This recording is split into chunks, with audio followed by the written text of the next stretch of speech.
ये कहानी सितलापुर नाम के एक छोटे से गांव की है जो पहाड़ों के बीच में बसा हुआ था। यहाँ सर्दियों का मौसम बहुत कठिन होता था। इस गांव में रामू अपनी पत्नी सुनीता और बेटे भोला के साथ रहता था। रामू बहुत ही गरीब था। रामू गांव के बाहर वाले जंगल से सूखी लकड़ियां इकट्ठा करता और लाकर उन्हें गांव के मार्केट में बेचकर पैसा कमाता था और उन्हीं पैसों से उसके घर का खर्च चलता था। रामू इतना गरीब था कि वो जितने पैसे उन लकड़ियों को बेचकर कमाता, वो सारे तो उसके बेटे की पढ़ाई और घर में रोज लगने वाले साग सब्जी में ही खर्च हो जाते थे, जिस कारण वो कभी पैसे बचा नहीं पाता था। वैसे तो आम दिनों में रामू काफी कम लकड़ियां बेच पाता था। बस एक सर्दी का मौसम था जब वो लकड़ियां बेचकर थोड़े ज्यादा पैसे कमा पाता था। रामू की पत्नी सुनीता घर संभालने का काम करती थी और रामू का बेटा भोला पढ़ाई लिखाई में बहुत अच्छा था, लेकिन गरीबी के कारण उनका जीवन कठिन था। गांव में धीरे धीरे अब ठंड बढ़ने लगी थी। ठंड इतनी बढ़ गई थी कि ठंड के कारण गांव के लोगों ने अपने घर से बाहर निकलना भी बहुत कम कर दिया था। ठंड का कहर दिन भर तो रहता ही था, पर रात में तो ठंड अपने चरम सीमा पर पहुंच जाती थी। रात में इतनी ठंडी हवाएं बहने लगती थीं कि गांव में कोई भी बिना जलावन जलाए नहीं रह सकता था। पूरे गांव वाले जलावन के लिए मार्केट से मिलने वाली लकड़ियों पर ही निर्भर रहते थे और मार्केट में लकड़ियां केवल जंगल से ही लाया जा सकता था। पर जंगल गांव से काफी दूर था और वहां से लकड़ियां लाना इतना आसान नहीं था। इसी बीच रामू के घर पर रामू जलावन जलाकर अपनी पत्नी से बात करता है। सुनीता, मैं कुछ सोच रहा हूँ। बोलिए जी, आप क्या सोच रहे हो? सुनीता, तुम तो देख ही रही हो कि इस साल गांव में बहुत ज्यादा ही ठंड हो रही है, तो मेरे हिसाब से तो ये पैसे कमाने का बहुत मस्त मौका आया है। सोच रहा हूँ इस बार मैं जंगल में जाकर बहुत सारी सूखी लकड़ी लाकर बेच दूंगा, जिससे हमारे पास काफी पैसे आ जाएंगे। और ठंडी इतनी है कि मेरे हिसाब से सारी लकड़ियां हाथों हाथ बिक जाएंगी। और इस बार जो मैं पैसे कमाऊंगा उनमें से कुछ पैसे अपने भोला की आगे की पढ़ाई के लिए बचा लेंगे, ताकि हमें भविष्य में उसकी पढ़ाई के लिए पैसों की चिंता ना हो। पर इस बार ठंडी बाकी समय से कुछ ज्यादा ही है, तो आप इतनी ठंड में कैसे लकड़ियां लेने जाओगे? आपको कहीं ठंड लग गई तो पैसे कमाने की जगह आपकी तबीयत खराब हो जाएगी। नहीं सुनीता, मुझे कुछ नहीं होगा। तुम मेरी चिंता मत करो। यही अच्छा मौका है खूब सारे पैसे कमाने के लिए। क्या पता फिर ऐसा मौका मिले ना मिले। ठीक है, जैसा आपको सही लगे, पर अपना ख्याल रखना।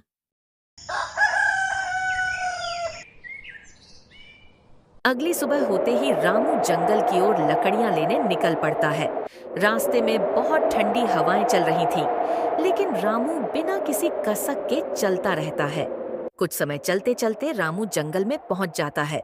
चलो, अब जंगल पहुंच गया हूं तो फटाफट से जलावन लायक लकड़ियां जमा करना शुरू कर देता हूं।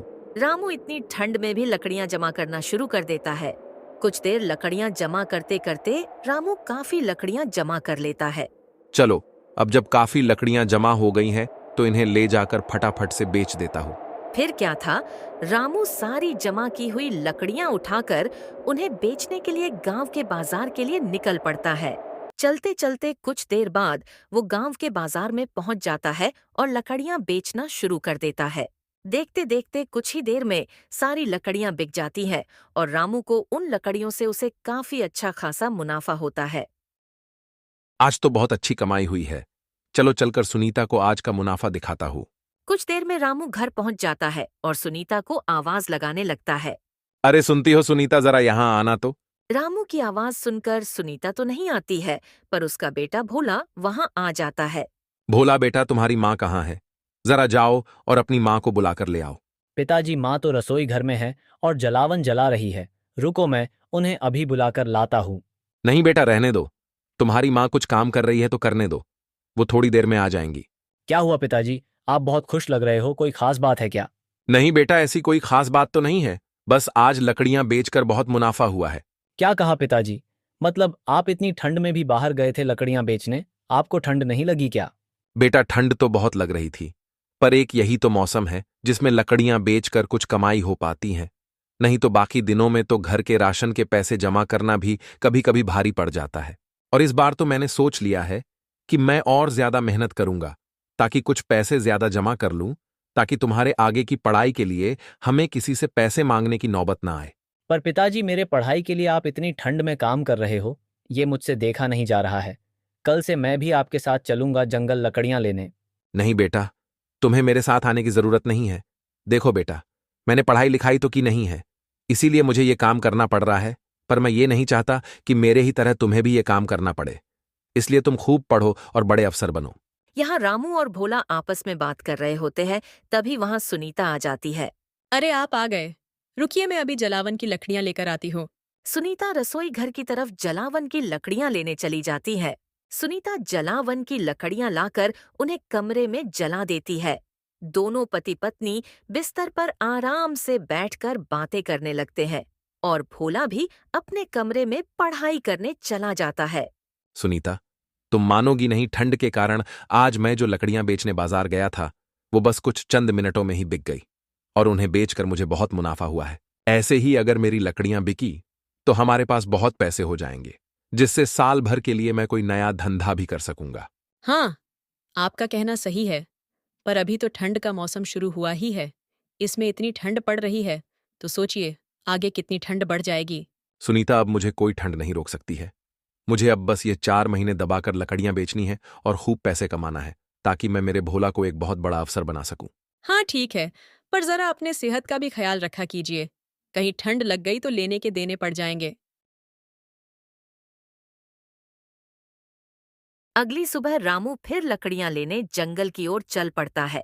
चलते चलते रामू गांव के बाहर पहुंच जाता है, पर आज उसे थोड़ा ज्यादा ठंड लग रही थी। बाप रे बाप, आज तो कल के मुकाबले कुछ ज्यादा ठंड लग रही है।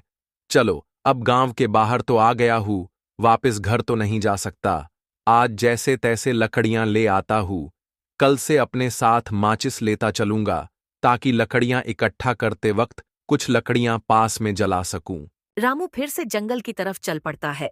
वह जंगल पहुंचकर फिर से लकड़ियां इकट्ठा करने लगता है। कुछ ही देर में वो फिर से काफी लकड़ियां जमा कर लेता है। चलो, आज के लिए बहुत लकड़ियां जमा कर ली हैं।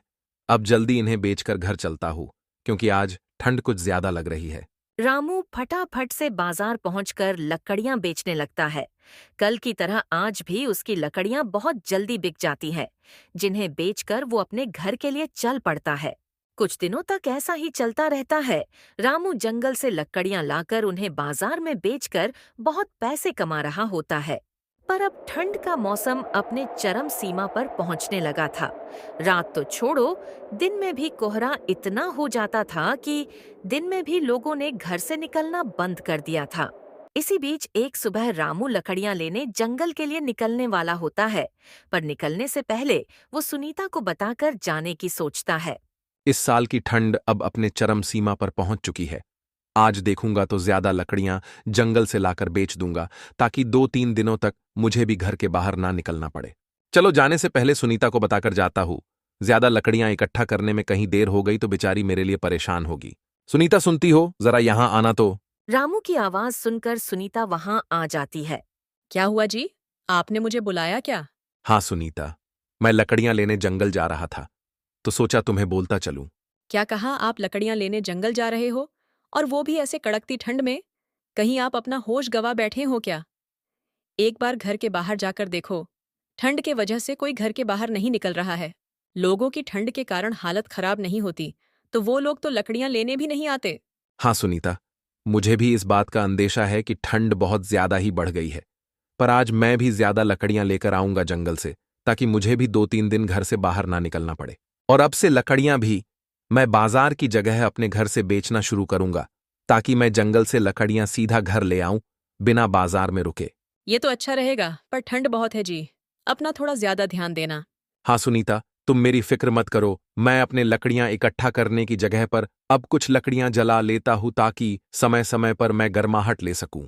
फिर क्या था, रामू लकड़ियां इकट्ठा करने जंगल की ओर निकल पड़ता है। इस बार रामू ज्यादा लकड़ियां इकट्ठा करने की सोच से आया था, इसलिए वो बहुत देर तक लकड़ियां इकट्ठा करने लगता है।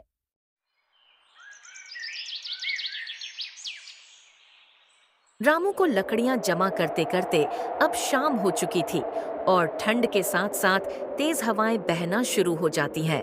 तेज हवाओं के कारण रामू ने जो लकड़ियां जलाई थी वो बुझ जाती है। लकड़ियों को बुझता देख रामू परेशान हो जाता है।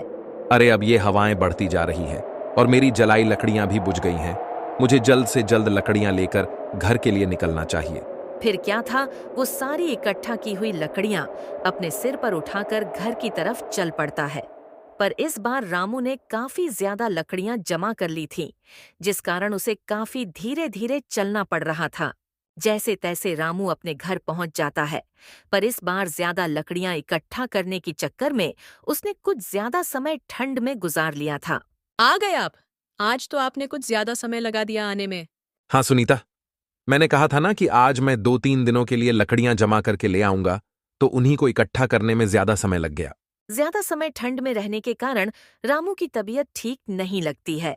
सुनीता, आज मैं थोड़ा ज्यादा थक गया हूं, तो सोने जा रहा हूं। अरे आप पहले कुछ खा लीजिए फिर सो जाना। नहीं सुनीता, आज मुझे थोड़ी ज्यादा थकान लग रही है, तो थोड़ा सो जाता हूं, बाद में उठकर खा लूंगा। रामू चादर लेकर बिस्तर पर सो जाता है। कुछ समय बाद जब सुनीता उसे उठाने आती है तो देखती है रामू का बदन बुखार से तप रहा होता है। वो फौरन भोला को आवाज लगाती है। भोला बेटा जल्दी यहाँ आओ। सुनीता को इतनी जोर से बुलाते सुन भोला वहां भागते हुए आता है। क्या हुआ माँ? आपने मुझे इतनी जोर से क्यों चिल्लाकर बुलाया? कुछ हुआ है क्या? सुनीता के चेहरे पर चिंता की लकीरें साफ दिख रही थीं। उसने घबराते हुए भोला को कहा, बेटा तुम्हारे पिताजी का शरीर बुखार से तप रहा है। जल्दी से गांव के डॉक्टर साहब को बुला लाओ। माँ, पर अचानक पिताजी को बुखार कैसे आ गया? कल तक तो पिताजी एकदम ठीक थे, तो आज अचानक क्या हो गया? बेटा तुम्हारे पिताजी आज भी लकड़ियां लेने जंगल गए थे और आज तो वो पूरा दिन लकड़ियां जमा कर रहे थे। मुझे लगता है उन्हें पक्का ठंड लग गई है। क्या कहा माँ? पिताजी इतनी जबरदस्त ठंड में भी लकड़ियां लेने जंगल गए थे, तो आपने उन्हें रोका क्यों नहीं? बेटा मैंने उन्हें बहुत रोकने की कोशिश की, पर ये कहने लगे कि आज 2-3 दिन की लकड़ियां जमा करके ले आऊंगा और फिर 2-3 दिन घर के बाहर नहीं जाऊंगा। इसलिए फिर मैंने उन्हें जाने दिया। माँ, लगता है दिन भर ठंड में रहने के कारण बाबा को ठंड लग गई है। आप उनका ध्यान रखिए। मैं अभी जाकर डॉक्टर काका को लेकर आता हूँ। भोला तुरंत डॉक्टर काका को बुलाने के लिए बाहर की ओर दौड़ पड़ता है। बाहर ठंड इतनी ज्यादा थी कि बाहर जाना मुश्किल हो रहा था, लेकिन भोला ने अपने पिता की हालत को देखकर ठंड की परवाह नहीं की और वो डॉक्टर काका के अस्पताल के लिए चल पड़ता है। कुछ समय में वो डॉक्टर काका के अस्पताल में पहुंच जाता है। डॉक्टर काका, जल्दी चलिए। मेरे पिताजी की तबीयत बहुत खराब हो गई है। उनका पूरा बदन बुखार से तप रहा है। क्यों भोला बेटा, ऐसा क्या हो गया कि तुम्हारे पिताजी की तबीयत इतनी बिगड़ गई? भोला डॉक्टर को पूरी बात बता देता है, जिसे सुनकर डॉक्टर बहुत गुस्सा हो जाता है। बेटा, रामू कहीं पागल तो नहीं हो गया है, जो वो इतनी ठंड में पूरा पूरा दिन जंगल में गुजार रहा है? हाँ काका, माँ ने भी पिताजी को बहुत समझाया, पर उनका बस एक ही कहना है कि यही मौसम है जब मैं कुछ कमा पाता हूँ, जिस कारण माँ भी उनसे बहस नहीं कर पाती है। हाँ बेटा, उसका कहना भी सही है, पर सेहत से बढ़कर पैसे नहीं है। सेहत अच्छी रही तो वो कुछ और काम करके भी पैसे कमा सकता है। हाँ काका, पर वो हमारी बात सुने तब कुछ हो ना। चलिए, अब आप ही चलकर उन्हें समझाइए। ठीक है बेटा, चलो चलकर तुम्हारे पिताजी की तबीयत देख लेते हैं और उनको समझा भी देंगे। डॉक्टर ने तुरंत एक बैग में दवाई और कुछ जरूरी सामान लिया और भोला के साथ रामू के घर की ओर चल पड़े।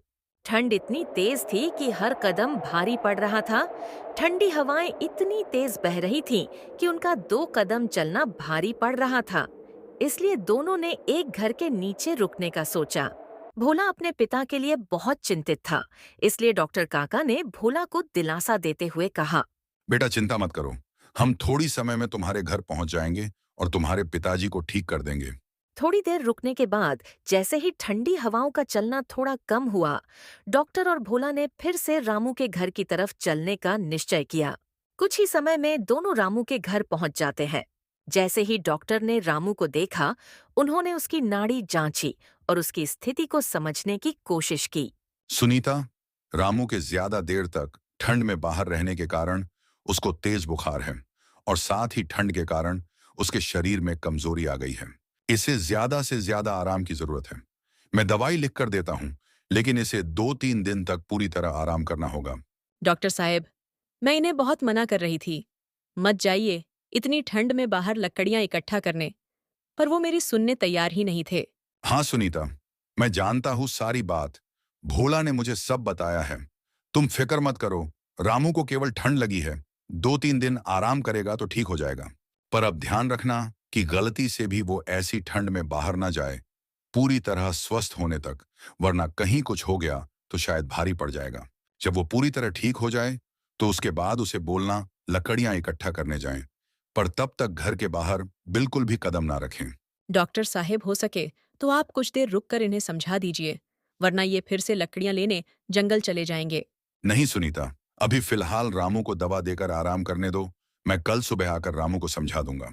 ठीक है डॉक्टर साहेब, जैसा आपको सही लगे। डॉक्टर ने रामू को दवाई दी और सुनीता से कहा, इन्हें गर्म कपड़े पहनाएं और आग जलाकर कमरे को गर्म रखें। इन्हें बार बार गर्म पानी पिलाते रहें और जितना हो सके आराम करने देना। मैं सुबह दोबारा आऊंगा। रामू को दवाई और सुनीता को अच्छी तरह से समझाकर डॉक्टर वहां से चले जाते हैं। डॉक्टर के जाने के बाद सुनीता ने रामू का ख्याल रखना शुरू किया।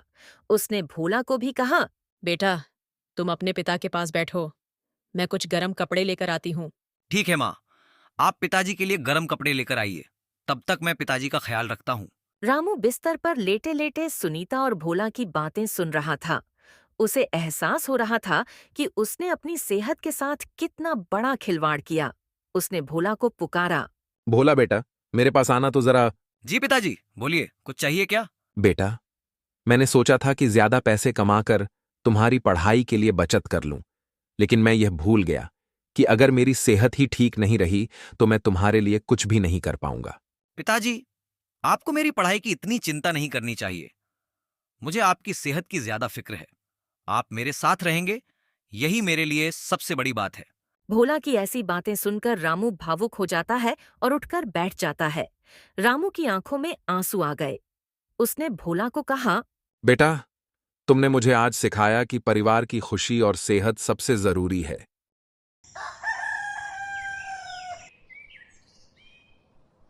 अगले दिन सुबह डॉक्टर फिर रामू को देखने आए। इस बार रामू ने डॉक्टर से कहा, डॉक्टर साहब, आप सही कह रहे थे। मैं पैसे कमाने की धुन में अपनी सेहत को नजरअंदाज कर रहा था। अब मैं पहले अपना ध्यान रखूंगा और फिर कोई काम करूंगा। ये बात समझने के लिए शुक्रिया।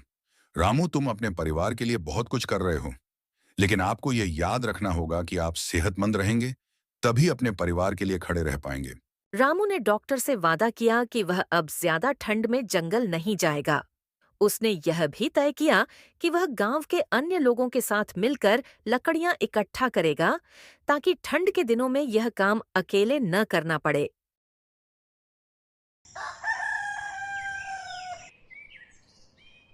धीरे धीरे रामू की तबीयत ठीक होने लगी।